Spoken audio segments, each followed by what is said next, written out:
Hi everyone, Yoka here, back at it again with another new set card review for Arcane Rai specifically. And similar to last time, my assumptions are based on more or less the meta that we have experienced.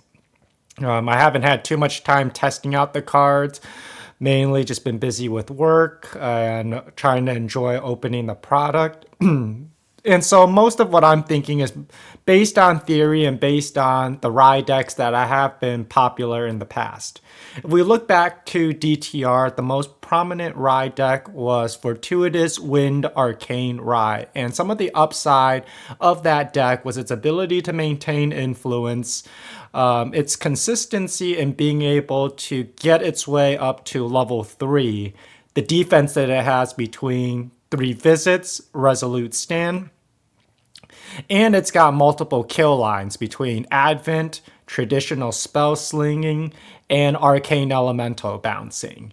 I will also look at Fire Rai when thinking about these cards because Fire Rai before DTR was the prominent deck in that you could either run some sort of Advent package or it's more focused on Erratic Bolt, Arcane Blast, and Fireball, running much less of a Arcane package. The cards that we'll be looking at is broken up into 3 sections. The first section is cards that I think are obviously good in Rai. The second section is cards that I think are not good enough. And for these 2 sections, I don't think there's too much of a debate. Now, once again, this is based on theory only. And lastly, the 5 cards that I want to go over are cards that I guess I wouldn't even call them top 5 in the sense that they're good, but more 5 that are the most debatable. And those I'll go into a little bit more depth. So without further ado, let's begin. First, we've got Calming Breeze. Historically, Windride decks don't really run Veiling Breeze because Veiling Breeze goes against the principle of what Rai is trying to do, which is banish arcane cards while leveling up.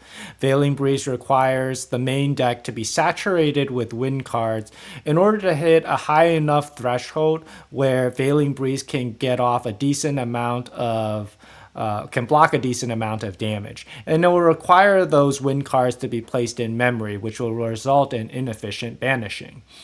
Calming Breeze maintains the upside of Veiling Breeze where it protects instances of damage, and it's both attack and non-attack damage. And also it has some upside in that it's a floating memory, so you can use it to level up and pay for your tomes, for example. But the downside to Calming Breeze is that it doesn't help against tall damage. So I'm thinking about Fire Lorraines and their big rending swings, Aetherwing Diana and their big swings, because if the damage count is more than 3 in a single instance, Calming Breeze will prevent none of it. Calming Breeze will prevent cards like Stratagem and Burst Asunder as well. So it's got more flexibility than Resolute Stand, but I don't think it will completely replace it because Resolute Stand helps against some of those tall swings. And in the late game, Resolute Stand plus Spell Shield only requires 4 influence. With the free cast of Resolute Stand, you can better pair the cards together. Calming Breeze plus Spell Shield will require 6 cards in hand, which is kind of difficult to do unless you're pretty much passing your turn. Overall, I think Calming Breeze will be together with Resolute Stand in some way. It's going to be a clear upgrade somewhere in the Rai deck, whether it's all in the main board or potentially a superior sideboard option. Next, we've got Purifying Thurible. Thurible, in my opinion, is a strict upgrade over Backup Charger because we're not really running Turbocharge in the Windride builds.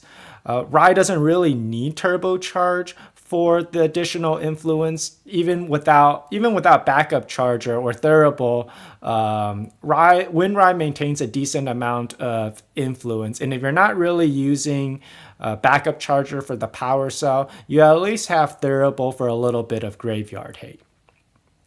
Lastly, we've got Woolbrook, and I think this could see play in both the Purity Rai and Fire Rai. Fire Rai in the past has had to run cards like Increasing Danger and Gloamspire Black Market to bridge its way up to level 3. And these cards give your opponent an extra card. And with the power creep being stronger and stronger each set, with these early game decks being able to do more burst damage, I think it's a huge detriment to be able to keep providing your opponent with that additional card. And especially in Fire, where they don't really have as strong of defenses like Wind has. So Woolbrook kind of replaces one of their early game bridge cards to get to level 3. Now, the +1 influence off Woolbrook comes in over the course of 2 turns, but that's totally fine for Rai in the early game. So if you play Woolbrook on Spirit, you'll go card neutral. You have 7 cards after you banish 1 card to go to level 1 Rai. And then you can lay down 6 cards to gain that additional influence. And you can hold like your Dungeon Guide in hand, for example. Woolbrook, I think, will also allow the Purity Rai deck to hit a threshold of norm bridge cards that make it work. Without Woolbrook, it's not really too impressive with just Mnemonic Charms, Indolent Leisure, Serum of Wisdom, and Show You, the book guy. But I think with Woolbrook in there, there's enough out there for early game plays to get up to level 3. And if the Purity deck or Fire Rai deck sees play, I think Woolbrook will see play. But it's a question of whether or not those 2 decks are better than the Wind build currently. Next, we have the group of cards that I deem not good enough. And you can see that these cards follow a similar pattern in that they're late game cards that don't contribute to your level because they're not arcane cards. And their effect is not impactful enough, in my opinion. When compared to your arcane cards that do so much for you, or your other cards that help towards your combo line, whether it's Careful Studies to increase your influence, whether it's Scribe the Skies to stack the deck. These cards just don't do enough for a spot in the main board. I mean, when you think about a Rai deck structure, you've got a set of cards dedicated for your arcane package. You've got your early game cards to get you up to level 3, and then you've got some defense and value package in there. And where do these cards fit into those structures? There's not really a place for them. And I would say Tri-Castles might have the most potential as a sideboard option because it can lock out decks like Genbu or Razor Gale, where they don't really play norm and advanced element cards to be able to break out of the effect of the domain. But other than that, I think the effect is a bit too niche. When you consider aggro decks and they have a board out there, even if you lock them out of their turn, you still need to be able to deal with their board. And Tri-Castles, when you play that card, it's basically going to be your entire turn early when you go up to level 3. So I just don't think it's impactful enough, and its effect is too limited. But depending on the decks that are prevalent, maybe you'll see some use as a sideboard option. Mirrorbound Covenant is even more niche in that it'll only impact decks that go past 7 influence. There are some decks that do that, like I mentioned, Genbu, Razor Gale, these type of decks that try to get value every turn. And then maybe decks like Wind, Shadow Strike, Tristan. And even though this card is influence neutral because it draws a card into memory, it's just the effect is way too niche, and sometimes it might not even come into play. And then, although we know that Water Rai isn't exactly a thing, but it's more just the concept of execution in that it targets rested allies, and although ally removal is important in Rai, there's better options like Anger the Skies and Voltaic Sphere if you want to do an AoE clear or single target removal, and these are arcane cards that will help towards your levels even if they don't see play. So for those reasons, because they don't really help you in the early game, and in the late game the effect is not that impactful or is too niche, I think these cards will not see play.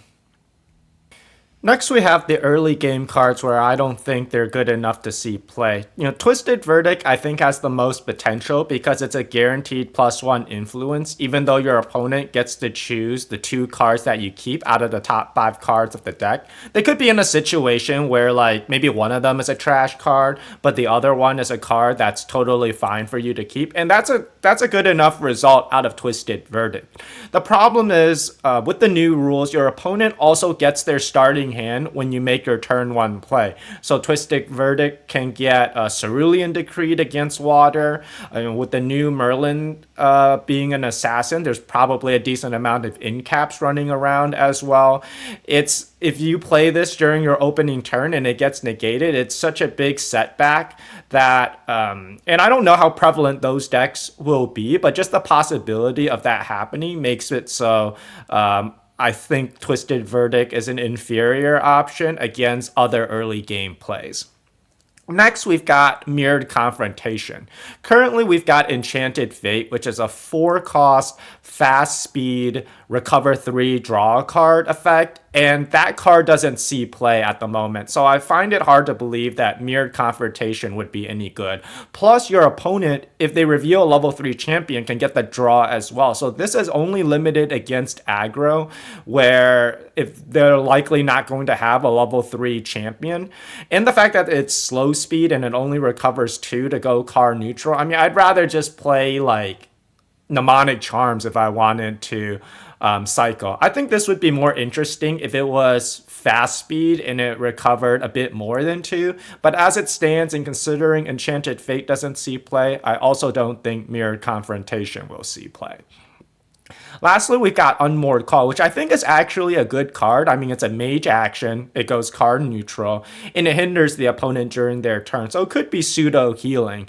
The problem is Water Rai is not really an archetype, and Water Arcane Rai is not really an archetype. And I don't think this card pushes that deck to the forefront. It lacks an additional threat like Fire does with Fireball or Wind does with Arcane Elemental. And until the late game kill line corrects itself and is more diversified, I don't really think Unmoored Call will see play.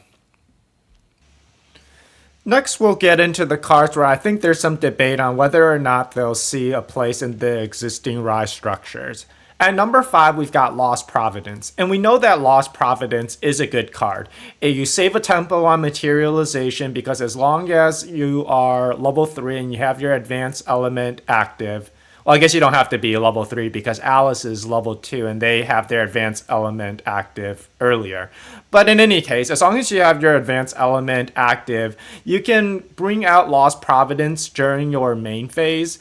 And we know that GCR didn't see play compared to Grail, but when you save on materialization, I think that opens up possibilities. And the question is the extra influence and materialization tempo saving worth it over Grail, which you can get controlled banishings out of? In my opinion, I think Grail is the superior option in Win because they maintain a decent amount of influence. And in Advent builds, you do really care about making sure that your level count is high enough. But in Fire builds where they don't run Advent and it's more Erratic Bolt, Fireball, basically influence heavy kill options because Erratic Bolt costs 4, sometimes 3 if you get a Voltaic Sphere discount, and with Fireball costing 2, I think the Fire Rai build would appreciate the extra influence. And when you combine Lost Providence with Tome of Sorcery plus Tome of Sacred Lightning, that's a +2 influence immediately once you go to level 3. And Fire Rai becomes even more threatening the more influence that it has, relative to other Rai builds. So in my opinion, this can see a place in Fire Rai. I could also see it in the Spirit of Purity Rai, where if you run the book guy and you're cheating out the tome already, there's not really a need for Grail. And in that case, you may as well run Lost Providence, which is a superior GCR. You could potentially run Art of War in that deck as well, but I think Lost Providence will be more consistent because if you don't see the book guide, you don't really want to bring out Art of War. Overall, I don't really think Lost Providence will see play in the wind builds, but I think in fire builds, in the Spirit of Purity deck, Lost Providence will have a spot there. Next at number 4, we've got Ducal Seal. And I think Ducal Seal is a really good card. It just depends on where we would see it in the deck. In the main board, perhaps it's a bit overcommitment to have both Ducal Seal and Terrafring. But I really value the effect of being able to lock out your opponent from their turn and keeping Rai safe for another turn while trying to advance their game plan. And to have 2 turns with Ducal Seal and Terrafring sounds like something I would sign up for. I mean, oftentimes when I go up to level 3 Rai is when I would even get out Terrafring in the first place. Of course, not every single time I get out Terrafring when I'm at level 3. Sometimes I do get it out earlier in the game. And Ducal Seal does not have that sort of flexibility to be able to get it out in the early game because it's an exalted card. So it may be that Ducal Seal is a sideboard option for additional security against wide boards, and Terrafring would be part of the main board. But I think if you've got some flexibility in the material deck, Ducal Seal is definitely a card I would strongly consider. Even against like Merlin, where they have turns on their even level counters, they got some Pendragons on board. Having Ducal Seal really shuts them down from wanting to attack. So I think its value comes even outside of aggressive decks, and I could see both of them in play somewhere. But if you had to choose one, probably Terrafring is the safer pick. But I think this will be meta dependent. Like if oftentimes it's a level 3 battle, then I would rather have Ducal Seal. At number 3, we got Sacred Engulfment, and I feel most conflicted about this card because I think this is pretty comparable to Harness Lightning. Harness Lightning is a 1 cost, and for the relevant effect for Rai, it's a 1 cost, slow speed, empower 4. And it's a skill, so it does not contribute to your levels. Similar with Sacred Engulfment as a fire exalted card, this is not going to contribute to Rai Stormseer's level effect of banishing arcane cards. And so Sacred Engulfment in its base form, without any additional fire cards in the grave, is exactly the same as Harness Lightning. So we know that in its base form, a 1 cost Empower 4 at slow speed is not good enough to see play. And how many additional fire cards would you need to pump up Sacred Engulfment for it to be worthwhile? Probably quite a few, and the current Rai decks don't really run that many fire cards. They run, traditionally they ran cards like Gloamspire Black Market, which doesn't go to grave, Incendiary Fractal, which doesn't go to grave, Fireball, which you're not really using to try to pump Sacred Engulfment. And then you had Increasing Danger and Creative Shock, which although those easily, fueled your graveyard, it's not many of the, you're not really going to play that many of those in the early game. I would rather have Power Overwhelming to have its ability to be banished for levels if I don't need it. And if I do need it, Power Overwhelming can fuel Advent of the Stormcaller pretty easily. And rather than fit a card that doesn't count towards my arcane level banishings.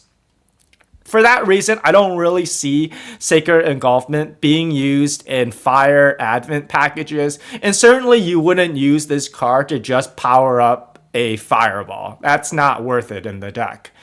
It could see play in Rai Mana Weaver. Mana Weaver's ability is they can pay 4 enlightened counters to be able to clone a mage spell. Typically, the mage spell you want to clone is Arcane Blast because that's 22 damage. You don't want to clone like an Empowered Fireball because the clone spell doesn't carry the Empower boost. So Sacred Engulfment is pretty much only used for a 2-card combination with Arcane Blast, and it requires a decent amount of fire card in the grave because with Rai Mana Weaver, your Arcane Banishments don't contribute to your level, so you basically start at level 3. So to make Arcane Blast free, you need to empower 8, so which means 4 fire cards in the grave, which is not really that hard in a Mana Weaver structure because they can run more fire and low on arcane cards, but it gets shut down by Nullifying Lantern. It's a 2-card combination that isn't active until you go up to level 3. And that's pretty much its only win con. So if it gets negated by like Incap or Spell Shroud, then that's pretty much it. And you'll have to find the 2-card combination again and build up your enlightenment counters. So it's way too all in Mana Weaver. In my opinion, this is just not good enough in the Stormseer builds. And I think Mana Weaver is not good enough even with this card.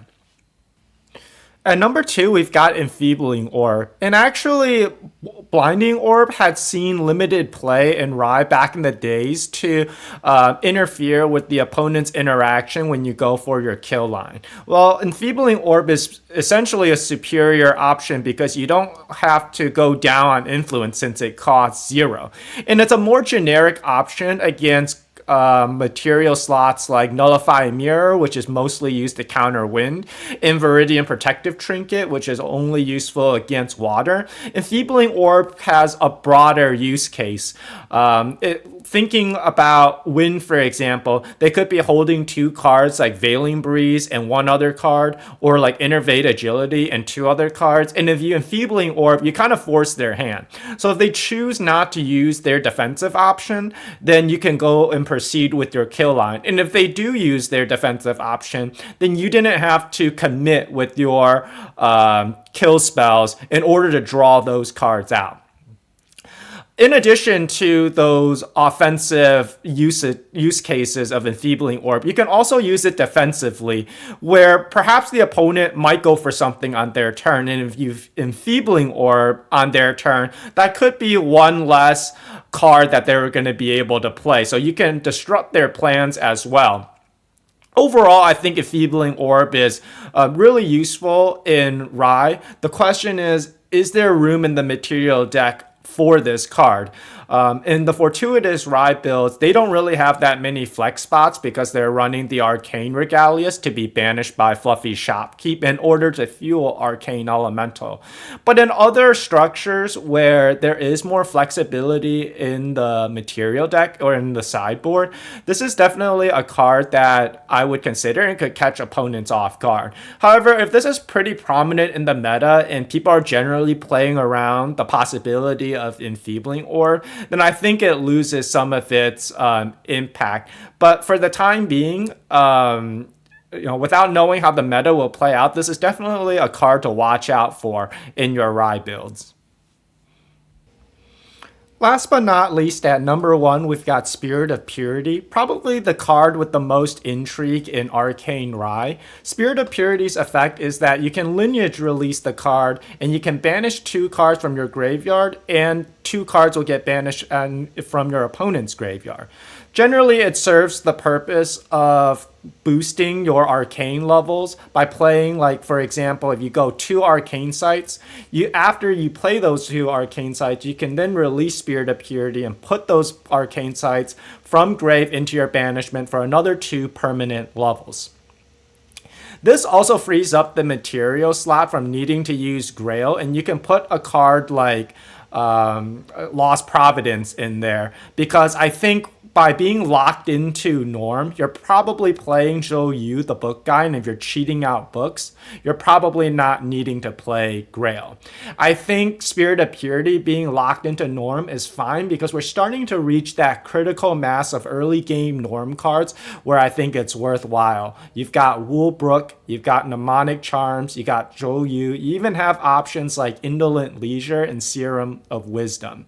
Now, the downside to this card is that you lose access to some of the utility in other non-advanced element forms, such as for Win, you don't get access to 3 visits, and you also don't have access to the bounce effects in order to be able to play Arcane Elemental. And I think that's one of the main drawbacks of Spirit of Purity is that you're pretty much all in on spell-based damage. You also don't have fast, big damage like Fireball in the Fire Rai variants. However, Spirit of Purity does have some pretty crazy early game, some pretty crazy high rolls. Typically, the Fortuitous Wind deck really pops off once it's able to Grail into Tome. However, Spirit of Purity can go off even before that. And I have just an example scenario where, assuming you're going second, you've got 8 cards, you can turn 1 on Spirit, Woolbrook plus Charm, then you level up to level 1. And then to put cards down for level 2, you activate Woolbrook's effect by laying down 6, gaining an additional influence there. So once you level up to level 2, you'll have 8 cards in hand. You'll Dungeon Guide, committing 4 cards, 3 in your memory, and then the Dungeon Guide itself. So after you're up to level 3, assuming you've got perfect banishings, you've got 2 levels from your Charm, you've got 3 from level 3 Rai itself, and then you would have banished 5 arcane cards to put you at the level 10 area. Granted, 8 of it is permanent, 2 of it is temporary through Charm. And then if you have 2 arcane sites in hand, you can play double arcane site, then lineage release Spirit of Purity to give yourself another 2 permanent levels, setting yourself at level 14. That is a 1-cost Advent of the Stormcaller with 4 cards in hand and still an additional draw because you haven't used any of your Enlightenment counter. So once you stack off Advent of the Stormcaller, you can potentially keep going off from there. And this is all before Book even comes online. So Spirit of Purity has some potentially crazier early game high rolls. The problem is, how consistent is that? Is the Win build having multiple lines of attack still better? That's the main question, but I think there's enough here for it to be worth testing, and definitely something I'll be exploring in this new set. This concludes my review of Arcane Rai cards for Phantom Monarchs. As I mentioned, the cards that we reviewed are not so much cards that I think are, instantly good for Arcane Rai, but more so cards that are debatable, that are worth testing. My Phantom Monarchs isn't really a Rai set, but there are a lot of cards that are very intriguing for Rai, especially Spirit of Purity. And I'll be looking forward to seeing whether or not that becomes a new variant and a dominant variant for Rai going forward. Greatly appreciate everyone tuning in this video, and I hope to see you guys in the next one.